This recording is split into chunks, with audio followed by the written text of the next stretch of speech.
করার সৌভাগ্য হয়তো আমার আপনার হতো না।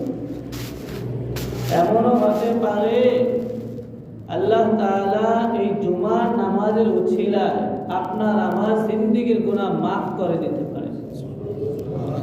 আল্লাহ এমনও হতে পারে জুমার নামাজের মসজিদে ঢুকেছি, দোয়া পড়েছিলাম আল্লাহুম্মা আফতাহ লি আবওয়াবা রাহমাতিক, এই দোয়া তো পড়েছি আলহামদুলিল্লাহ। এই দোয়া আল্লাহ নবীজি বলেন আল্লাহুম্মা আফতাহ লি আবওয়াবা রাহমাতিক, আয় আল্লাহ আমার জন্য তোমার রহমতের দুয়ার দরজা খুলে দাও। দোয়ার অর্থ কি?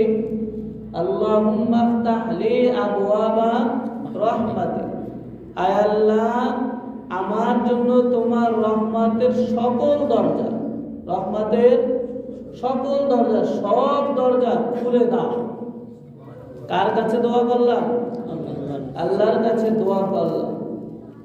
কখনো মসজিদে ঢুকেছি, দিলের মাঝে এই অর্থ ধারণ করে এই দোয়াটা পড়েছিলাম কিনা? দোয়া পড়েছি আল্লাহুম্মা আফতাহ লি আবওয়াবা রাহমাতিক, কিন্তু দিলে দিলে যদি আমার এই অর্থটা জানা থাকতো তাহলে দোয়া পড়া এমনি এমনি পড়লাম আর অর্থ যেটা পড়লাম দুইটা এক হতো, ভিন্ন হয়ে যেত পড়ার উদ্দেশ্য।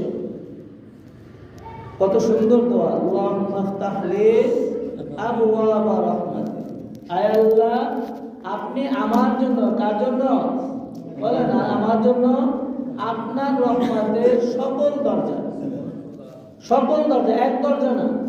মসজিদে ঢোকার দরজা কয়টা? দুইটা। এখানে ঢোকার দরজা কয়টা আছে?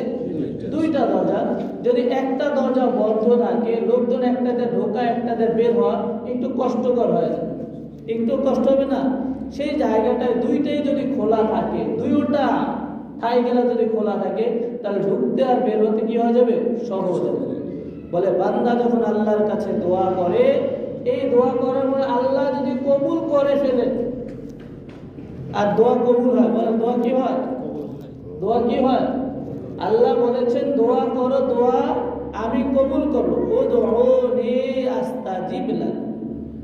আল্লাহ কি বলেছেন?